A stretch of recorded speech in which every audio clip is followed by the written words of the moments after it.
Čau! Esmu Einārs no aiztraukas mednieku veikala Artemīdiem. Šodien klienta ierocim uzmontēsim papildus optiku, termālo ierīci Infrei Tube TL35V2. Klientam bija pašam savi kronšteini un sāksim montēt.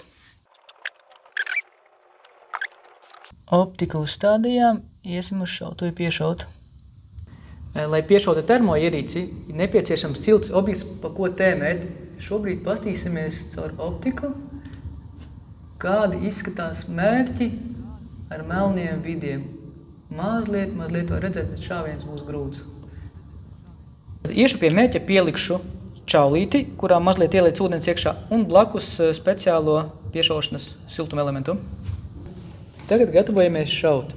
Ieslēgšu arī kameru termoierīcei.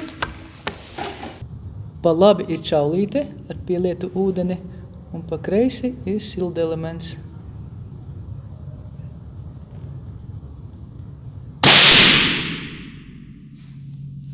Mēs ļoti labi redzam trāpījuma vietu.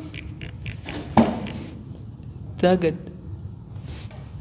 iesim uz korekcijām un aizlūksim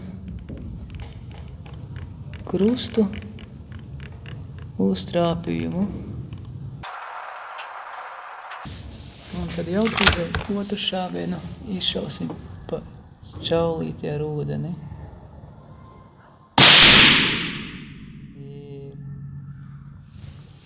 Ar to ir viss.